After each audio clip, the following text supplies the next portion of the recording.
They really want to build a bomb. That's their main objective. ဒါဟာနျူကလ িয়ার လက်နက်စီမံကိန်းပဲဆိုတာပေါ်လွင်နေပါတယ်။စွမ်းရည်ထုတ်ဖို့အတွက်လုပ်ထားတဲ့ဟာလုံးဝမဟုတ်ပါဘူး သူတို့ကတာဝေးဒုံးပြန်တွေထုတ်လုပ်နိုင်ဖို့ကြိုးစားနေတာပါ They want to have the rockets and nuclear warhead. ဒီနေ့ထက်မှလုပ်မဲ့ရွေးကောက်ပွဲကနေဒီမိုကရေစီစနစ်ကိုသွားနေပါပြီလို့ကမ္ဘာကိုအယုံသွင်းဖို့ရည်ရွယ်ထားတာပါဒါပေမဲ့အမေရိကန်ကဝင်တိုက်မှာရဲသူ့အောင်ကြွမှာရဲကိုစိုးရိမ်ပြီးစစ်ဗိုလ်ချုပ်တွေကခုလိုတိုင်းပြည်အနှံ့မှာပုံးစရာလှိုင်ကောင်းတွေတူးတော်တာပါပဲ သူတို့ရဲ့လုံခြုံရေးရှုထောင့်ကိုကြည့်ပြီးတော့မှဒီတာနယ်တွေကိုဝေကုန်ကြီးကြအကုန်ကြခံပြီးတော့မှတူးနေတယ်လို့ကျွန်တော်မြင်ပါတယ်ခင်ဗျာ ငါးနှစ်ကျော်ရှောက်ဖွေစုဆောင်းထားတဲ့ထိတ်တန်းလျှို့ဝှက်မှတ်တမ်းတွေကနေမြန်မာနိုင်ငံဟာမြောက်ကိုရီးယားလိုနျူကလ িয়ার လက်နက်နိုင်ငံဖြစ်အောင်ဘယ်လိုပြင်ဆင်နေတယ်ဆိုတာကိုဖော်ထုတ်နိုင်ခဲ့ပါပြီ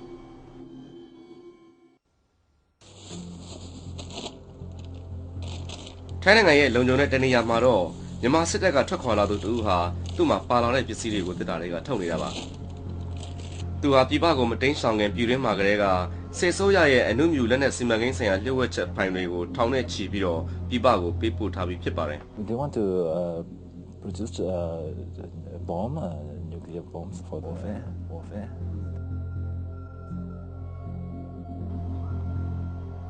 စိုင်းသိန်းဝင်းဟာမြမတမတော်ကဘုံမှုတယောက်ဖြစ်ပြီးတော့မြိုင်မြို့နားမှာရှိတဲ့စစ်တပ်ရဲ့ထိတ်တန်းလျှို့ဝှက်စက်ရုံမှာဒုတိယတပ်မှုအဖြစ်ထမ်းဆောင်ခဲ့လို့ဖြစ်ပါတယ်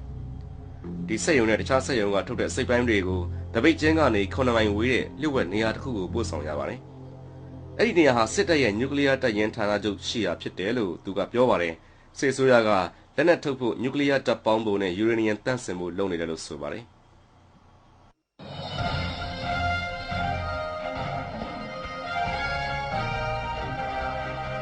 အခုလိုဒီမိုကရက်တစ်မြန်မာတိုင်းရဲ့ထုတ်လွှင့်ချက်တစ်ခုကိုကြည့်ရပြီးမှတော့ဗမှုဆိုင်ဟာအထောက်အထားတွေနဲ့အတူပြည်ပကိုထွက်လာဖို့ဆုံးဖြတ်လိုက်ပါတော့တယ်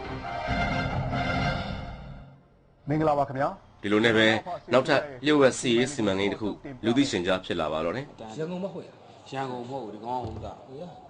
မင်းဘူး လွန်ခဲ့တဲ့9နှစ်လောက်ကလေးကစ DVB ရဲ့စီမံကိန်းမန်နေဂျာကိုနန္ဒဟာစစ်တပ်တွင်းကနေထိတ်တန်းလျှို့ဝှက်သတင်းအချက်အလက်တွေစတင်လက်ခံရရှိလာခဲ့ပါတယ်အဲ့ဒီချက်လက်တွေအရစစ်ဆိုးရဟာလှိုင်ကောင်းကွန်ရက်တွေကိုတိတ်တဆိတ်တိစေတယ်ဆိုတာကိုတွေ့ရပါတယ် They are constructing huge tunnel, a very big tunnel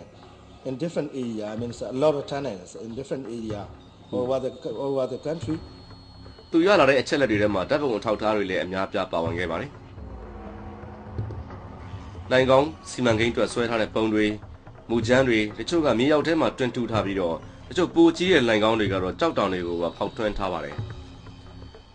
ဒီဖိုင်တွေထဲမှာဘန်ကာရီယာစစ်သုံးလို့အမှတ်သားပြထားပြီးတော့တနိုင်ငံလုံးအနှံ့မှာတိစောင့်နေတာကိုတွေ့ရပါတယ်။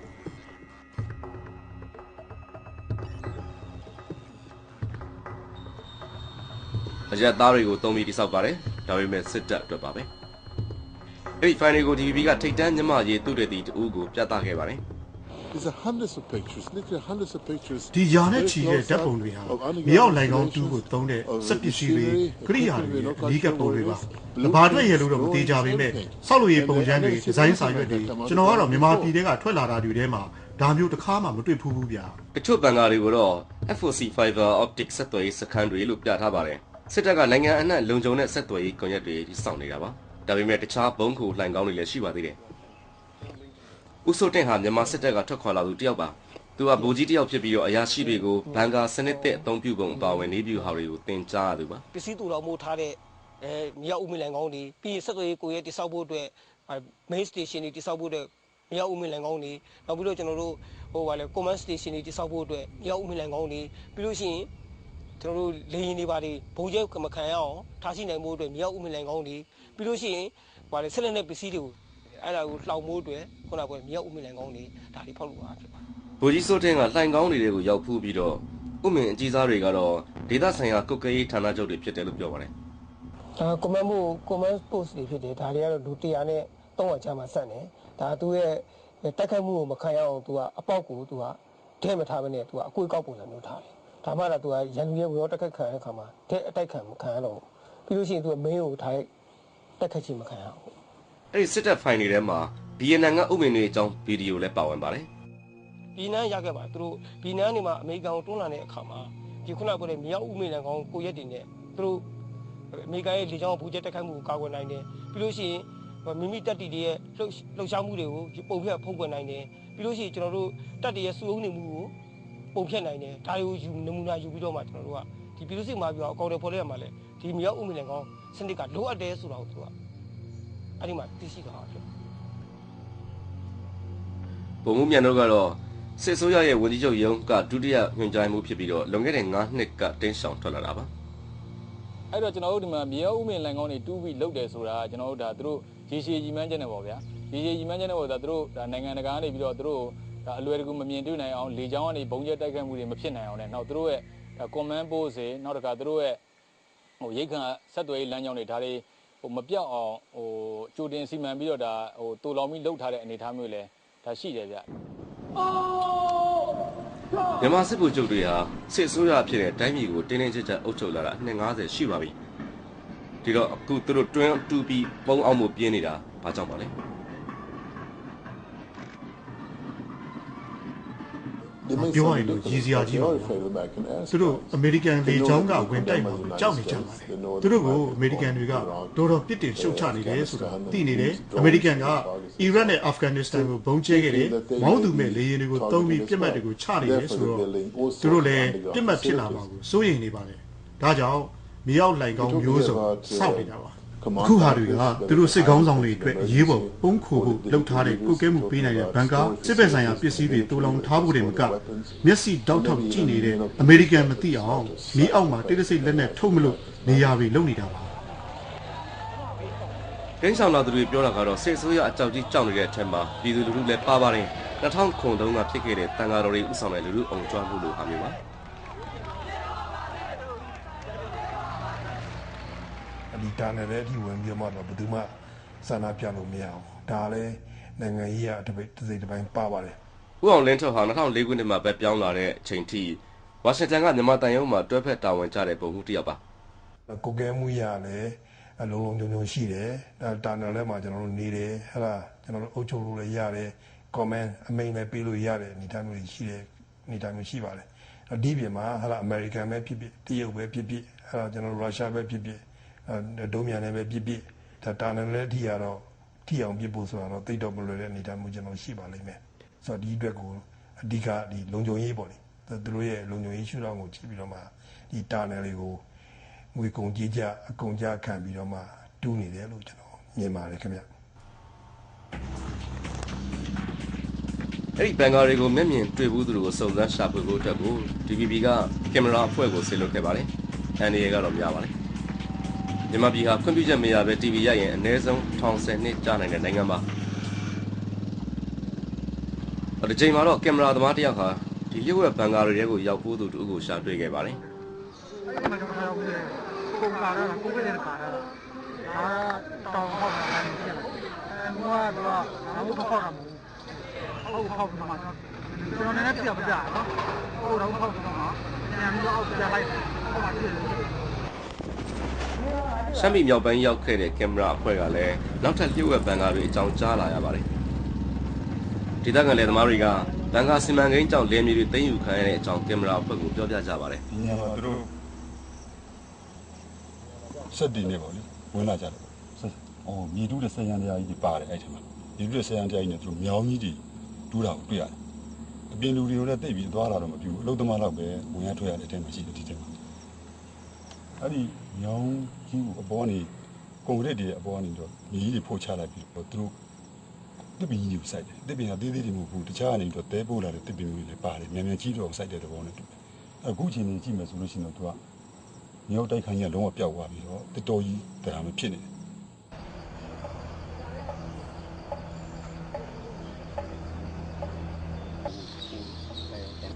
်မြန်မာနိုင်ငံဟာတရားဇာတ်ကျွယ်ဝတဲ့နိုင်ငံပါတောင်မြစ်ရတနာတွေရေနံတဘာဝဓာတ်ငွေကျွန်းသစ်သတ္တုရွှေစသဖြင့်အဲ့ဒါတွေပေါ်ကျွယ်ပါရင်းနဲ့ကမ္ဘာမှာဖွံ့ဖြိုးမှုအနည်းဆုံးတိုင်းပြည်ဘဝကမတက်နိုင်သေးပါဘူးစစ်ဆိုးရဟာတိုင်းပြည်ရဲ့ကျန်းမာရေးနဲ့ပညာရေးတွေမှာငွေကြေးသုံးစွဲတဲ့ပမာဏကတခြားနိုင်ငံတွေနဲ့ဆိုင်အလွန်နည်းလွန်းပါတယ်ကုလသမဂ္ဂအဆိုအရကလေး3ယောက်မှာ1ယောက်ကအာဟာရမပြည့်ပါဘူးထောင်နဲ့ချီတဲ့ကလေးတွေဟာ9နှစ်မတိုင်ခင်မှာပဲကာဝယ်လို့ရနိုင်တဲ့ယောဂတွေကြောင့်သေကျေနေပါတယ်The entire project we use only for military purpose, but they are asking many from the civilians departments. ဒီစာရီမှာဘန်ဂါရီအတွက်ကျပ်ပေါင်း3ဘီလီယံထိတောင်းဆိုထားပါတယ်။ American dollar နဲ့ဆို3တန်းဖြစ်ပါတယ်။ဒါဟာလျှို့ဝှက်စီမံကိန်းတွေအတွက်နှစ်စဉ်ငွေတောင်းကန်လွှာတွေကတစ်ခုပဲရှိပါသေးတယ်။ဘတ်ဂျက်ဖိုင်တွေအရလှိုင်ကောင်းတူလာအတွက်ကြီးပဲ2001ကနေ2009အတွင်းစုစုပေါင်း American dollar တန်ပေါင်း3500ကျော်သုံးစွဲပြီးဖြစ်တာကိုတွေ့ရပါတယ်။ It's astronomical. I mean, the amount of money they're spending on is underground. တူကမြေရောက်ဥမင်လိုင်ကောင်တူးတဲ့နေရာမှာသုံးနေတဲ့ငွေကတော့အန်အော်လောက်ကြီးကျယ်များပါတယ်ဗျာဒီငွေတွေကကျန်းမာရေးပညာရေးကဏ္ဍတွေမှာနှစ်စဉ်သုံးတဲ့ဘတ်ဂျက်တွေများနေပါတယ်ဒေါ်လာတန်းထောင်ပေါင်းအများကြီးမဟုတ်ရင်တော့တန်းနဲ့ချီပြီးသုံးနေတာဆိုတာကတော့သိကြပါတယ်ဗျာဒီစီမံကိန်းစရိတ်တွေကြောင့်တပ်တွင်းမှာတော့မကြေမနက်ဖြစ်ကြတယ်လို့ကြားရပါတယ်စစ်တပ်တွင်းကလူတစ်ယောက်ဆိုရင်နေဆက်ဘက်ကိုထွက်လာပြီးတော့စစ်သားတချို့အနေနဲ့ဒေါသဖြစ်ရတဲ့အကြောင်းရင်းကို TV ကိုပြပြပါတယ်သူဟာလက်ရှိတာဝန်ထမ်းနေစေစစ်အင်ဂျင်နီယာတယောက်ပါ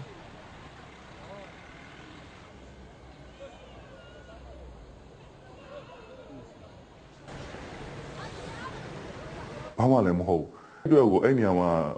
ပညာရောလူရောစတေးလိုက်တဲ့လူတွေလည်းအများကြီးရှိကျွန်တော်မကြိုက်ဘူးအဲ့လိုမျိုးဆိုဖြစ်နိုင်တဲ့ဟာကိုခိုင်းတကယ်ဖြစ်လာနိုင်တာတကယ်ဖြစ်လာနိုင်တဲ့ဟာကိုပဲလုပ်ဒါမှမဟုတ်ကြံခဲ့တဲ့ဒီဘက်မှာရှိတဲ့လူတွေကိုထပ်ပြီးတော့ supporting လုပ်ပြီးမြင့်ပြီးအဲ့လိုမျိုးမရှိဘူးသူတို့မှာသူတို့ကျွန်တော်အခိုင်အမာကြတော့သူတို့တကူတည်းအတွက်လုပ်နေလို့ကျွန်တော်ထင်တယ်ဗျာစစ်ဗိုလ်ချုပ်တွေဟာ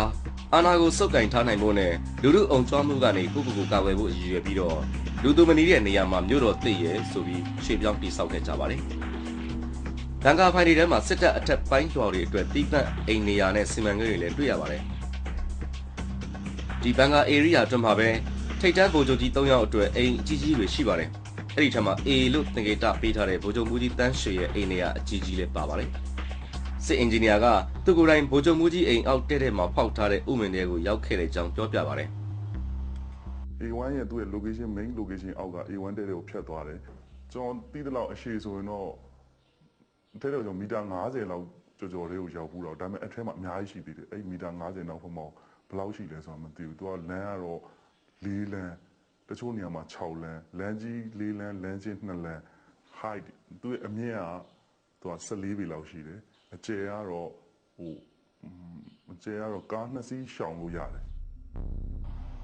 ဗိုလ်ချုပ်တန်းရွှေအိမ်နောက်ကပေါက်လန်းဟာလည်းတောင်တွေစီကိုဥတည်နေပါတယ်။အဲ့ဒီလမ်းဘေးမှာပဲမြေအောက်ထိန်းချုပ်ဌာနကိုထားမဲ့အစီအစဉ်ကိုစစ်တပ်ဖိုင်တွေအရာသိရပါတယ်။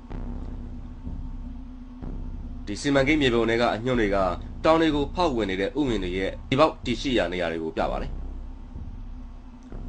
ဒီဒေသအတွက်ရှင်းလင်းပြတ်သားတဲ့ပုံရိပ်တွေမရတာကြောင့်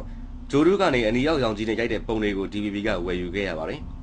အဲ့ဒီမှာတွေ့ရတဲ့ဥမင်တူးနေတာတွေအဝင်လမ်းကြောင်းတွေကတော့မြေပုံမှာတွေ့ရတဲ့အတိုင်းအတိအကျတူးနေပါတယ် I mean the project name is PP216 by the year PP စစ်အိုတူးစီမံကိန်းဟာအလွန်ကြီးမားကျယ်ပြန့်တဲ့မြေအောက်ဥမင်စနစ်ကြီးပဲလို့ပြနေပါတယ်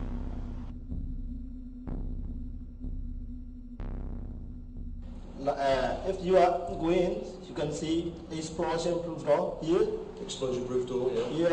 and ဒီစီမံကိန်းပုံစံတွေအရဥမင်အဝတွေဟာအနုမြူတန်ဇီဝလက်နက်ဓာတုလက်နက်တန်တွေကိုကာဝယ်မှုအဆင့်ဆင့်နဲ့စီမံထားတာတွေ့ရပါတယ် so again explosion proof door ammunition bunker and cylinder ဒီစီမံကိန်းပုံစံတွေကတစ်ဆင့်ပုံဖော်ရင်အခုလိုမြင်ရပါမယ်ဥမင်ရဲ့အဝင်ဝလှိုင်ကောင်းကတင်4မီတာကျယ်ပြီးတော့မီတာ300ကျော်ရှိပါတယ်အဲ့ဒီအဆုံးမှာတော့စတူယန်မီတာ14000ကျော်ဘောလုံးနှစ်ကွင်းစာလောက်ကျယ်တဲ့ဥမင်ခမ်းမရှိပြီးတော့ကော်ရီဒါကြီး9ခုရှိပါတယ်တချို့က10မီတာကျယ်ပြီးတော့250မီတာရှိပါတယ်DVB ကဒါတွေကိုပညာရှင်တွေနဲ့စစ်ဆေးကြည့်တဲ့အခါမှာတော့တကယ်ကိုရွေချက်ကြီးကြီးနဲ့လုပ်နေတဲ့စီမံကိန်းဖြစ်တယ်လို့သိရပါတယ်တိဆောက်ပြီးစီးတဲ့အထောက်ထားတော့မတွေ့ရပါဘူးဒါပေမဲ့ကိုနန္ဒကတော့ရရှိတဲ့ဖိုင်တွေရဲ့အထောက်ထားအရစစ်ဆိုးရကစတင်ဆောက်လုပ်နေပြီလို့ယုံကြည်စရာရှိတယ်လို့ဆိုပါတယ် We have budget files for PP216 and purchasing order equipment list ဒါကတော့စီမံကိန်း216အတွက်အဝယ်စင်းဖြစ်ပါတယ်စင်းရဲထဲမှာအာမခံတကားတွေနဲ့ဘုံကာစနစ်တွေပါဝင်နေပါတယ် and bomb proof and sealing systems 45 pieces in 7 kinds 3.1 million and electric equipment ventilation equipment and total of the amount is 21 million 21.5 million နောက်ထပ်အထောက်ထားတွေအရတိုင်ကောင်းတွေစတင်ဆောက်လုပ်နေပြီလို့သိရပါတယ်မြေအောက်ကအကြီးစားကုတ်ကဲရေးဌာနချုပ်စောက်တဲ့စီမှာပါတဲ့သူတယောက်ကိုလည်းတွေ့ရပါသေးတယ်ရှီရတော့တော်တော်ရှီရဘလို့လဲဆိုတော့သူက ပတ်ပြီးအကုန်လုံးပတ်ပြီးဆက်ပြီးဖောက်ထားတယ်ဆိုတော့ခမန်းတော့မရဘူးဒါပေမဲ့ကြီးတာတော့တော်တော်ကြီးကျွန်တော်လှန်ကောင်းလိုဟိုနင်းဟိုပေ20လောက်ရှိတယ်ဒါပေမဲ့ရှည်တာတော့ရှည်ရွယ်ကိုသူက1လို့ဖောက်ထားတယ်ဆိုတော့သူကအဲ့ဒီမှာနေစားလို့သမားပဲဖြစ်ပါတယ်သူလောက်ခဲ့တဲ့အလုပ်ပုံစံကိုပုံဆွဲပြခိုင်းနေတဲ့နေရာမှာတော့ပထမဆုံးသူပြတဲ့စီမံကိန်းနေရာဟာ DV ကရထားတဲ့မူကျမ်းမှာပါတဲ့နေရာပဲဖြစ်နေပါတယ်ဟုတ်နေအဲ့လှန်ကောင်းကတော့သူကမိန်းပေါက်ကြီး4ပေါက်ဖောက်လာတာပေါ့ဟုတ်နေအဲ့မိန်းပေါက်ကြီး4ပေါက်ရပြီးတော့အဲ့ဟိုနေ4ပေါက်ဝင်ပြီးရင်အထဲမှာအဲ့မိန်းပေါက်ကြီးကိုခဏခဏဖြတ်ပြီးတော့ A ပြီးရင်အဲ့ဟိုဘက်မှာ B ပြီးရင် C အဲ့ဒါတောက်လျှောက်ဖောက်ပြီး A ရရင်ဖောက်တယ်မြင်ဟိုန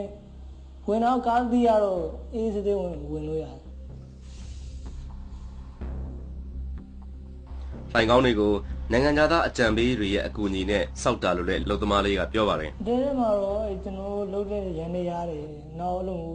့သူတို့လှိုင်ကောင်းကိုဘယ်လိုဆက်ဖောက်မလဲဆိုပြီးတော့နောက်မြောက်ကိုရီးယားသူပညာရှင်တွေလည်းလာတယ်အဲ့လိုတစ်ပတ်ကို3ရက်4ရက်လောက်ဟိုလည်းတစ်ပတ်3ရက်4ရက်လောက်သူလာပြီးတော့လှိုင်ကောင်းဘယ်လိုဖောက်မလဲဆိုတော့ညီပုံလာဆွဲပေးတယ်ဒီပုံတွေကိုတော့စစ်အစိုးရရဲ့ဥပဒေလှိုင်ကောင်းဖိုင်တွေကရတာပါဒါရီဟာမြောက်ကိုရီးယားပညာရှင်တွေကမြန်မာတပ်မတော်အရာရှိတွေကိုလှိုင်ကောင်းတူးပညာရပ်သင်ကြားပေးနေတာပါလို့အဲ့ဒီမှာကိုရန်ရောက်ဖို့သူတင်းရှောင်လာသူကရှင်းပြပါတယ်ဒါပေမဲ့တကယ်လက်တွေ့လုပ်တဲ့နေရာမှာတကယ်ကြွကျင်တာကတော့ခုနကပြောမြောက်ကိုရီးယားကြွကျင်တာအဲ့ကြွကျင်တဲ့ဥစ္စာမြောက်ကိုရီးယားရဲ့သူကကိုကဲမှုကတော့အပြည့်ရှိနေတယ်သူနီးစနစ်ပိုင်းဆိုင်ရာအကြံပေးပေါ့အဲ့ဒါတော့ရှိနေပါတယ်ပို့ပြီးတော့စိုးရင်စရာချက်ကတော့မြောက်ကိုရီးယားတွေဟာမြန်မာကို DI လို့ခေါ်တဲ့ကာကွယ်ဆိုင်ရာပစ္စည်းထုတ်လုပ်ရေးစက်ရုံတွေမှာလည်းအကူအညီပေးနေတာဖြစ်ပါတယ်ရှေ့ရောက်တုတ်လာတယ်ပြန်ပို့တယ်ရှေ့ရောက်တုတ်လာတယ်ပြန်ပို့တယ် DI တခုမှအနည်းဆုံးမရှိဘူးဆိုတော့ရှေ့ရောက်နဲ့16ရောက်ကြားမှာထား project ကြီးလာတဲ့တချို့နေရာတွေမှာဆိုတော့ချင်း16ရောက်လာလောက်ကြတချို့နေရာမှာဆို10ရောက်လာလောက်ကြတယ်စစ်ဆိုးရဟာမြောက်ကိုရီးယားလက်နက်တွေကိုရယူဖို့ကြိုးစားနေတယ်ဆိုတာကိုဒီပုံလေးကသက်သေခံနေပါတယ်Pyongyang Airport they are in Pyongyang ဒီပုံလေးက2008နိုဝင်ဘာမှာနောက်ဘာတတိယခေါင်းဆောင်ဗိုလ်ချုပ်ကြီးသူရရှင်မန်းကမြောက်ကိုရီးယားကိုတရားဝင်တွားရောက်ခဲ့ကြောင်းဖော်ပြနေပါတယ်။အဲ့ဒီမှာသူတို့အစစ်မြင့်အစစ်ဖက်ဆိုင်ရာဆွေးနွေးပွဲတွေလုပ်ခဲ့ပါတယ်။သူတို့စကတ်ဒုံးမြောင်တွေလုပ်နေတဲ့ကာကွယ်ရေးစက်ရုံတစ်ခုကိုလည်းတွားပြီးလေ့လာခဲ့ပါတယ်။ They really admire to copy North Korean models and they want to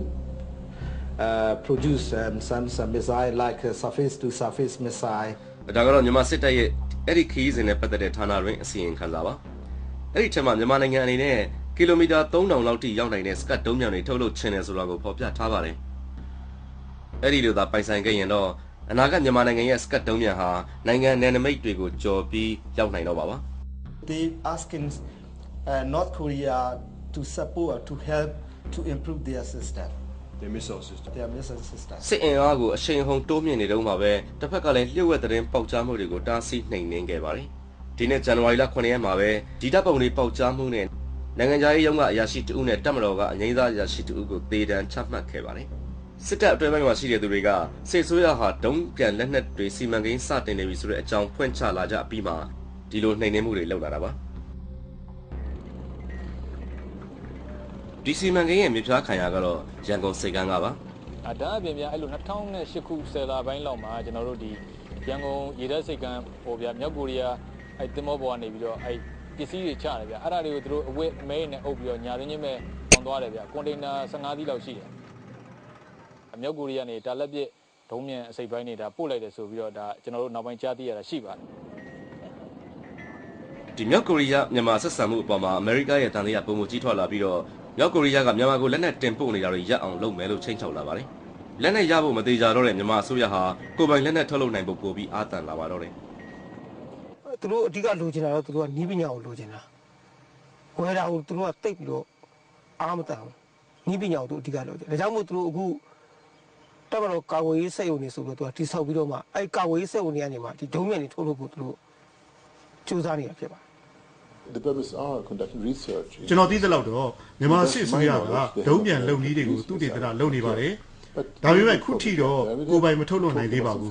သူတို့လုတ်ချင်ရင်လုံနိုင်မှာကတော့မြောက်ကိုရီးယားဒီဇိုင်းနဲ့အခြေခံစကတ်ဒုံးကျည်မျိုးဖြစ်နိုင်ပါတယ်အရေးကြီးတာကဘယ်ထိပ်ဖူးတက်မလဲဆိုတာပါပဲ TNT တွေရန်ပုံတွေလားဓာတုဗေဒတို့ဇီဝလက်နက်ထိပ်ဖူးတွေလားနျူကလ িয়ার လားဆိုတာပါပဲဒုံးကျည်အသေးလေးတွေနဲ့တော့နျူကလ িয়ার တက်လို့မရဘူးပေါ့ဗျာဒါပေမဲ့ဤပညာကိုထပ်ပြီးတော့အဆင့်မြင့်လိုက်ရင်လူတွေအများကြီးတည်နိုင်တဲ့လက်နက်တွေဖြစ်လာမှာပေါ့ခင်ဗျာ TV ရုံးချုပ်မှာတော့ editor ဦးမိုးအေးဟာမြန်မာပြည်တွင်းကစစ်တပ်ပိုင်စက်ရုံတစ်ခုရဲ့ဓာတ်ပုံတွေလက်ခံရရှိလာပါတယ်။ဆက်ကြီးကြီးတွေတက်ဆန်ထားတဲ့စက်ရုံရဲ့ဓာတ်ပုံတွေပါ။ပေးဖို့သူကတော့ဗိုလ်မှူးဆိုင်သိန်းဝင်းဖြစ်ပြီးတော့စက်ရုံရဲ့ဒုတိယတာဝန်ခံလို့ဆိုပါတယ်။ဒီဆက်တွေကဒုံးမြန်စီမံကိန်းအတွက်ဖြစ်ပြီးတော့ပို့ပြီးတော့အရေးကြီးတဲ့အချက်ကယူရေနီယံတန့်စင်ဆက်အတွက်ဆက်ပစ္စည်းအပိုင်းတွေထုတ်လုပ်ဖို့ဖြစ်တယ်လို့သူကပြောပါတယ်။ According to the officer from the Myanmar factory, it is intended to produce like some parts for the uranium enrichment. Uranium enrichment. Yeah, and then parts for the missiles. ဒါကတော့ထိတ်တန့်လျှို့ဝှက်အချက်လက်တွေဖြစ်ပါတယ်။ဒါပေမဲ့နောက်တစ်ချိန်မှာတော့ဗိုလ်မှူးဆိုင်ကဓာတ်ပုံပို့ရင်းတဲ့သတင်းတစ်ခုပါလာပါတယ်။ဒီသတင်းတွေပေါက်ကြားမှုနဲ့ပတ်သက်ပြီးတော့အထက်ကမတင်ကားဖြစ်စာပြုလာနေပြီမို့သူပြည်တွင်းကအမြန်ဆုံးထွက်ခွာရတော့မှာပါ။သူ့အနေနဲ့လိုအပ်တာတွေကိုအားလုံးစီစဉ်ပြီးပါပြီ။အဆင်ပြေရင်လေကြောင်းနဲ့ထွက်လာမယ်လို့ဆိုပါတယ်။တကယ်အန်ရီရဲ့ကြားကပါပဲ။ဒါကြောင့်ဦးမိုးအေးဟာလည်းသူနဲ့တွေ့ဖို့ထိုင်းကိုလာခဲ့ပါတယ်။စိတ်မောရတဲ့နိုင်ပေါင်းများစွာကြာပြီးမှတော့ဗမှုဆိုင်ချောမောစွာထွက်လာနိုင်ခဲ့ကြောင်းသိရပါတယ်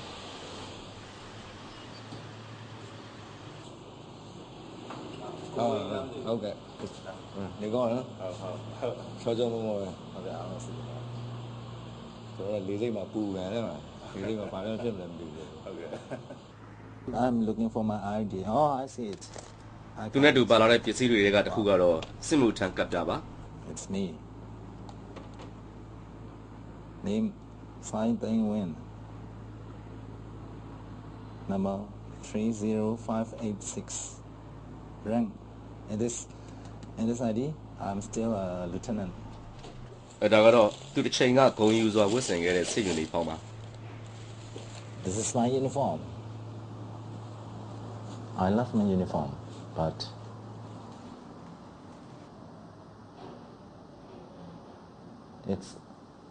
I feel shameful to wear that uniform in front of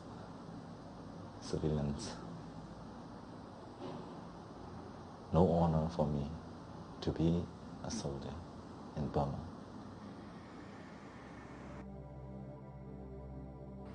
Now the အင်မတန်မှလျှို့ဝှက်စီမံကိန်းနျူကလ িয়ার စီမံကိန်းဆိုတဲ့ဥစ္စာကြီးအဲ့ဒီထဲမှာကျွန်တော်ပါနေဒီစီမံကိန်းတစ်ဝိုက်မှာလုံခြုံရေးအင်မတန်တင်းကျပ်တယ်လို့သူကပြောပါတယ် Of course I'm afraid that they'll catch me before I can slip out from Burma. Of course I do. I am afraid. They will shut me down on spot. သူဒီလိုထွက်လာပြီးတော့ပြောပြတာဟာစစ်ဆိုးရရဲ့ကြံစည်တွေကိုတားဆီးနိုင်လိမ့်မယ်လို့မျှော်လင့်နေပါတယ်အခုထိုင်းမှာတော့မှသူ့အတွက်အသက်အန္တရာယ်ရှိနိုင်ပါတယ်စစ်ဆိုးရလူတွေကလည်းဒီမှာလှုပ်ရှားနေတယ်လို့သိနေကြပါတယ် This can be used for reverse engineering purpose. Reverse engineering. အခုတော့စိတ်ချရတဲ့နေရာရောက်တဲ့အခါဗမှုဆိုင်အနေနဲ့သူ့အလုပ်အကြောင်းကိုပို့ပြီးအသေးစိတ်ပြောနိုင်ပါပြီသူတာဝန်ယူထားတဲ့စက်ရုံမှာအစစ်မြင့်စက်ပစ္စည်းတွေတက်ဆင်ထားတယ်လို့ဆိုပါတယ်ဒီစက်ရုံတစ်ခုထဲမှာပဲစစ်ဆိုးရဟာဒေါ်လာ18တန်းနီးပါးသုံးစွဲပြီးဖြစ်ပါတယ်ဒီစက်ရုံနဲ့ပုံစံတူစက်ရုံတစ်ခုကိုပြင်ဦးလင်မှာတိစောက်ထားတယ်လို့သူကပြောပါတယ်အဲ့ဒီမှာလည်းအစစ်မြင့်တဲ့ဆက်တွေတူလောင်ထားတယ်လို့ဆိုပါတယ်သူအဲ့ဒီမှာနောက်ဆုံးချိန်ထိလုပ်ခဲ့တာဖြစ်ပါတယ်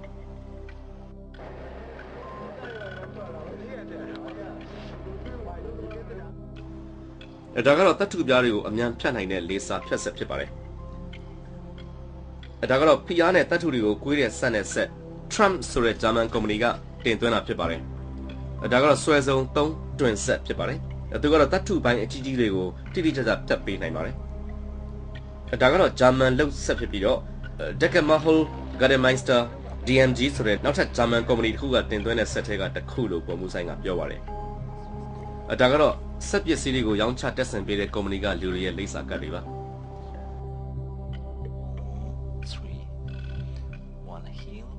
DMG is a German company which is a supply factory. Deckermahol Gardemeister.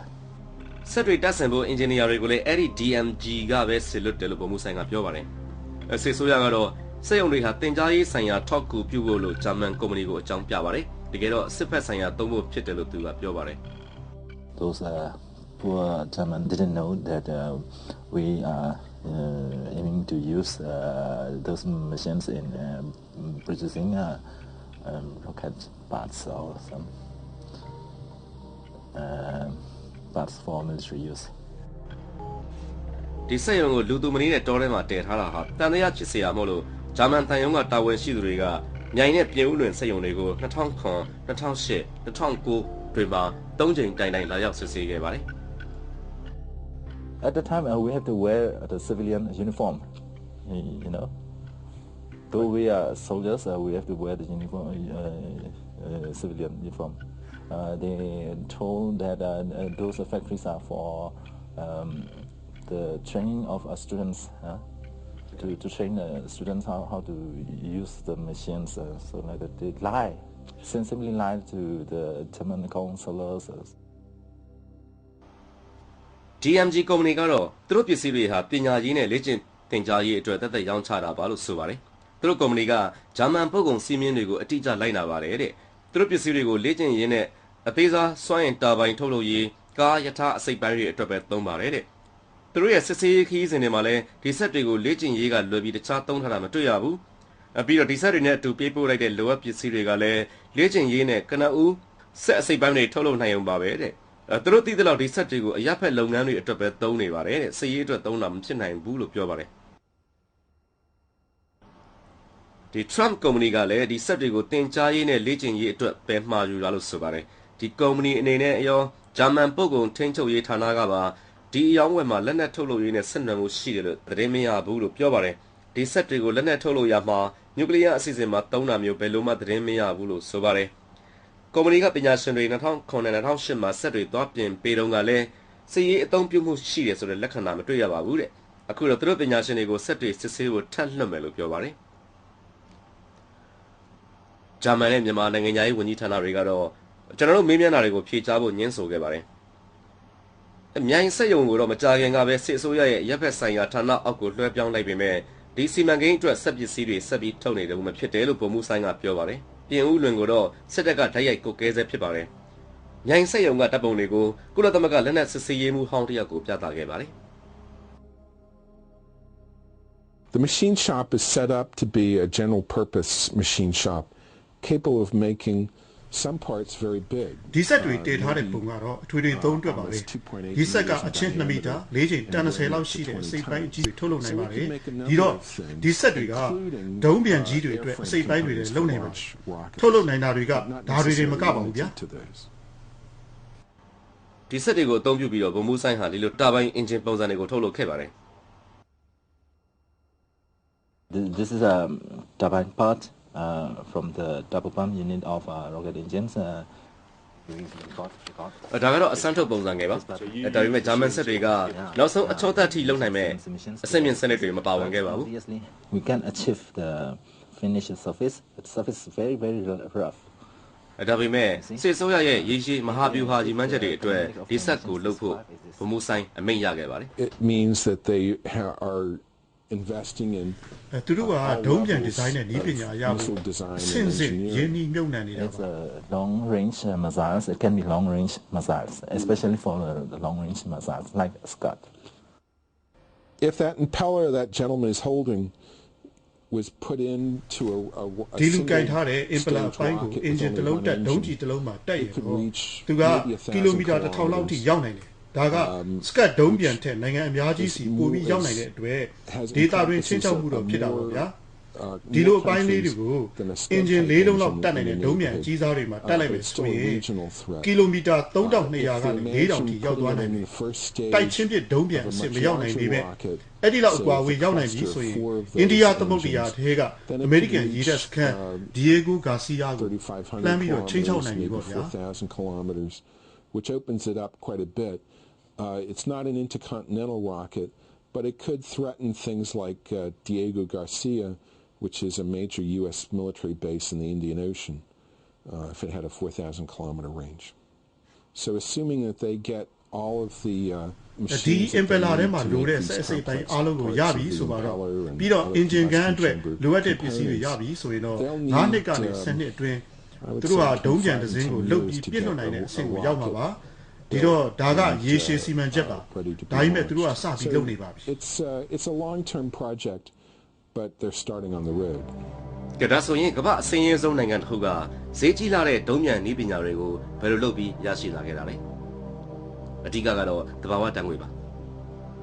စစ်အစိုးရရဲ့ပထမဆုံးအယောင်းဝယ်ကရတနာစီမံကိန်းမှာပြင်သစ်က Total နဲ့အမေရိကန်က Chevron ကုမ္ပဏီတွေကထိုင်းနိုင်ငံစီကိုပိုက်သွယ်ပြီးရောင်းချခဲ့ပါတယ်တော့အဲ့ဒီငွေတွေရလာတဲ့ပေါ်မူတည်ပြီးတော့မှခုနကျွန်တော်တို့မေးတဲ့ဒီအနည်းမြူ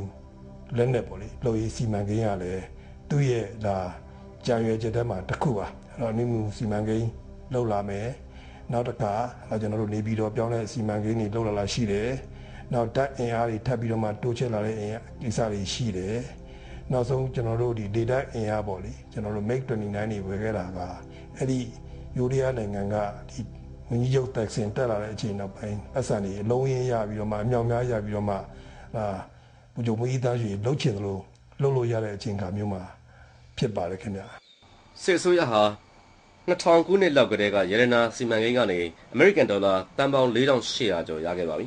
2013ခုနှစ်ကစပြီးတော့စစ်အစိုးရဟာပိုးကြီးတဲ့ရွှေတဘာဝတန်းငွေတွင်းကနေတရုတ်ကိုရောင်းရငွေအခုနပမာဏတဲ့6ဆအမေရိကန်ဒေါ်လာတန်ပေါင်း2900ကိုနှစ်ပေါင်း30အတွင်းရဖို့ရှိပါတယ်ဒီငွေတွေကိုလက်နက်အစီအစဉ်တွေအတွက်ကိရိယာဝယ်ဖို့ဒါမှကနည်းပညာရဖို့အတွက်ပါသုံးနေပါလေဒါကတော့ရုရှားနိုင်ငံရောက်ပေါ်မှုဆိုင်မှာသူကတာဝေးပြဒုံးမြန်တွေအတွက်အင်ဂျင်ထုတ်တဲ့နည်းပညာလေ့လာဖို့9နှစ်ပညာသင်ဆေလွတ်ခဲ့တာပါ The Russian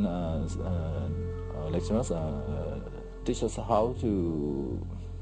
design and calculate the rocket engines. ဒီလိုလုပ်ခဲ့တာကသူတယောက်တည်းတော့မဟုတ်ပါဘူး TV ကတွေ့ခဲ့ရတဲ့မြေအောက်ဥမင်ကျောင်းမှတ်တမ်းတွေကတပ်ပုံတွေမှာမြန်မာစစ်အရာရှိတွေအများကြီးမော်စကိုမှာပညာသင်နေတာကိုတွေ့ရပါတယ်သူတို့ကိုစစ်တပ်ရဲ့နျူကလ িয়ার အစီအစဉ်ထဲမှာပါတဲ့ပညာရပ်မျိုးစုံသင်ကြားဖို့လွှတ်တဲ့အကြောင်းဗမှုဆိုင်ကပြောပါတယ်စထွက်ကြတဲ့ကနေပြီးတော့အခုချိန်ကြီးဆိုလို့ရှိရင်1000လောက်ရှိပြီကျွန်တော်ရုရှားမှာစာဝတ်တင်လာခဲ့တဲ့အကြောင်းသားတွေကဘယ်လိုဘာသာရပ်တွေသင်ခဲ့ရလဲဆိုလို့ရှိရင်အဓိကဘာသာရပ်တွေကကျွန်တော်က rocket နဲ့ nuclear ပဲရုရှားကမြန်မာကိုတပ်ပေါင်းဖို့အသေးစားရောင်းဖို့2001ခုနှစ်မှာသဘောတူပြီးမှဒီသင်တန်းတွေစခဲ့တာပါဒါပေမဲ့နိုင်ငံတကာအမှုအေဂျင်စီရဲ့စစ်ဆေးမှုတွေကိုမြန်မာဘက်ကလက်မခံတဲ့အတွက်ရုရှားကဒီတပ်ပေါင်းမှုကိုမရောင်းပစ်ခဲ့ပါဘူးအဲ့မှာဗမာဗိုလ်ချုပ်ကြီးတွေကဒါဘုံလောက်ခွင့်မရှိတော့မှဘုံခွင့်လောက်ခွင့်မရှိတော့မှဆိုတဲ့အတွက် IE အစစ်မခံနိုင်တဲ့အတွက်ဒါကိုယ့်အကူဒီ nuclear reactor စောင့်မယ်ဆိုပြီးဖြစ်သွားတယ်နျူကလ িয়ার ထုတ်မယ်ဆိုရင်ဘယ်နိုင်ငံမှဆိုကုန်ကျန်းလိုအပ်လာပါလေဒီစစ်ဆိုးရဟာပြည်တွင်းနေရာအတော်များများမှာယူရေနီယံကိုတူးနေပါတယ်အဲ့ဒီထဲကတစ်ခုကတော့မိုးကုတ်မှာပါဘာမှလည်းမလုပ်ဘူးခွဲတော့ခွဲနေပါတော့ညနေမိုက်တွေဘာတွေလုပ်နေပြီကျွန်တော်တို့များပြောတာတော့ယူရေနီယံရှာတော့သူတို့ယူရေနီယံရှာတယ်ဆိုတော့လေ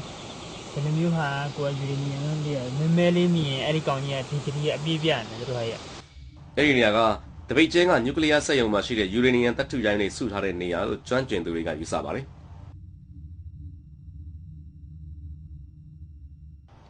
ဒီနေရာကိုစစ်တပ်ရဲ့သိပ္ပံနဲ့နေပညာတပ်ရင်းကကြီးကြပ်နေတာပါ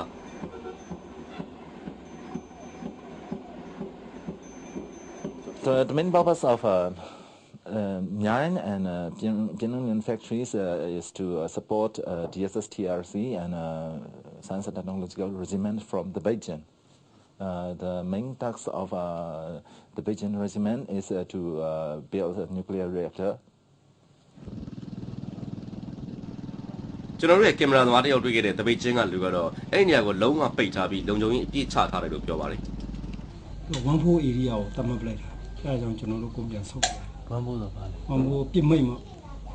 အဲ့မှာကြောက်ကြီးရွာသူရွာသားတွေပဲသူကတုံငင်ပြားတွေပေးတယ်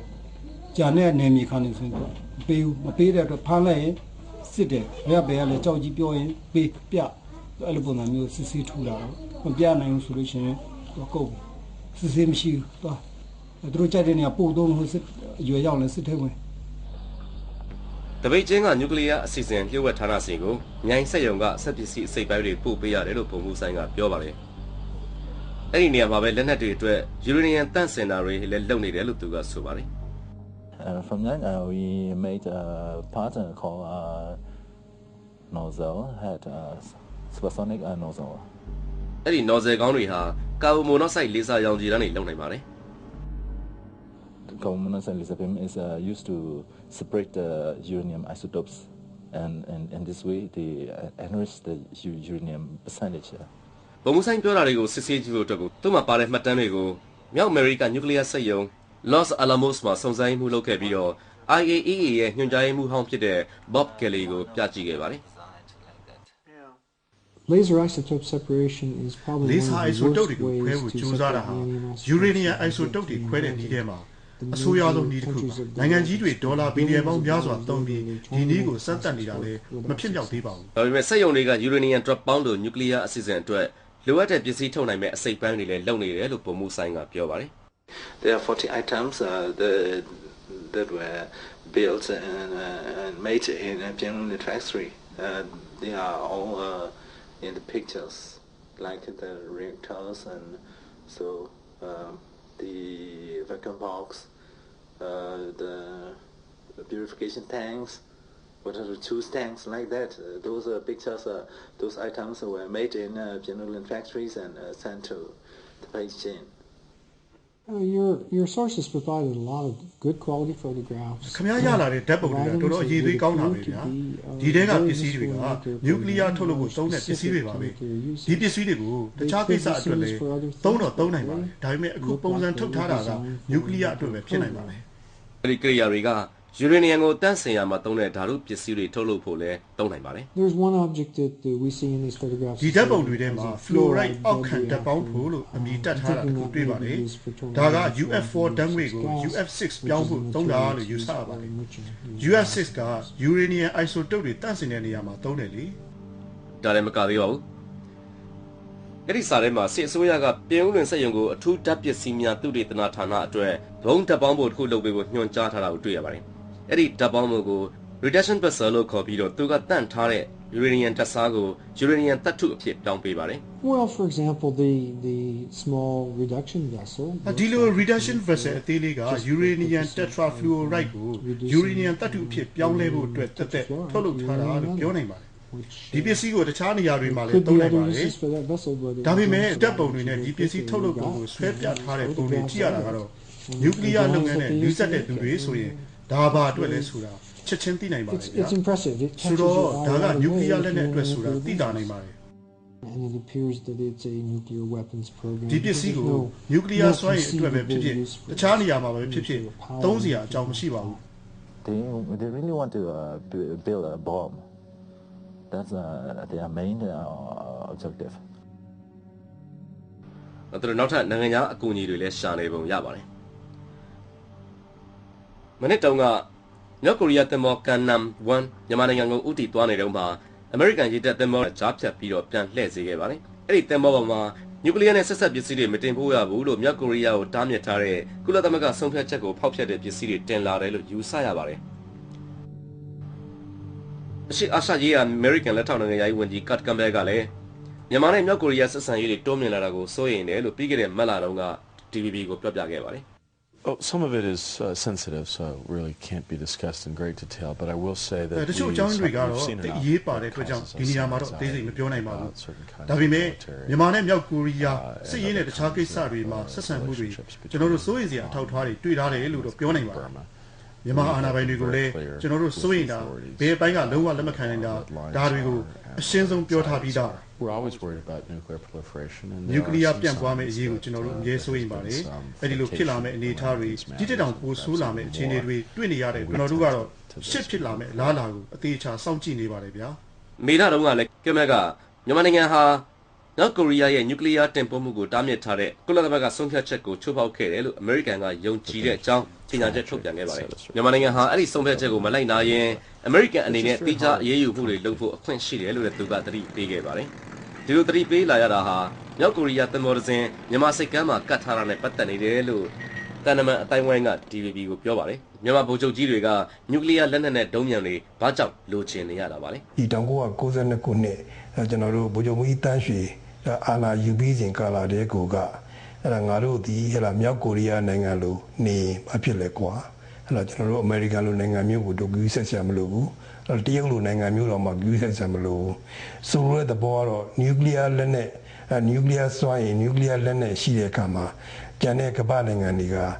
Lisa Yame, do Chelaginine Chela Lumiau, when we are Timber Jinan Timber Lumiau, Uma Ida Luhamu Lolo Miau Sure, a tree comuga, aging Eddie Carrega, General Shigema. At the Jamule, the Miaguria, Adrioma, the Almia Molly, Josa Bima, Lonely Jim Pibare. Lunuria, who by Sangalushi, Lumia, Joshi, you the Musila Melo to Luma, don't that Chelsea. While Kanyala Mabono, General, I check with General. According to the paranoia of the generals, they want to have the rockets and nuclear warhead. Not only rockets, but also nuclear warhead. They need it. They admire North Korea, so they are crazy for the ICBMs and warheads. So the ICBM, the rockets are clear to be used in military purpose.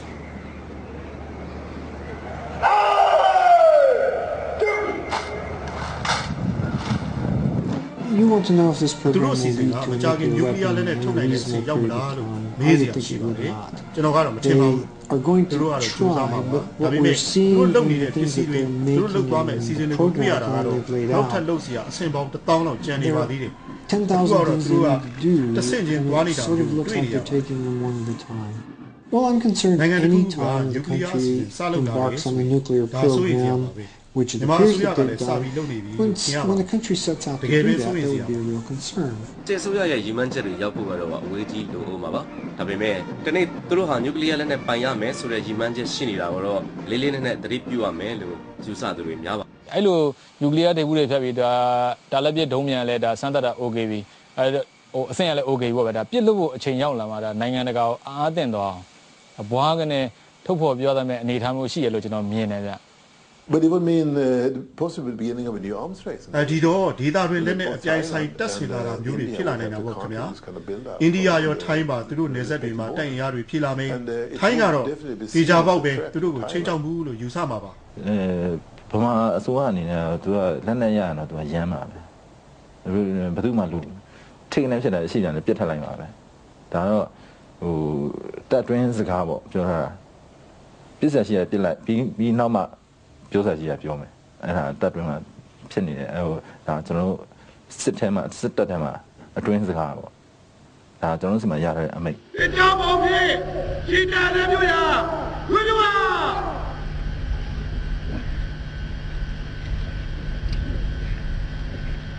ကပေါ်ဒီကြောင့်ပေါ့ပြောရအနောတာဒီကြောင့်လန်တော်ဖွဲ့နေဒီဒီဝိုင်းများနေမြဲGanhado!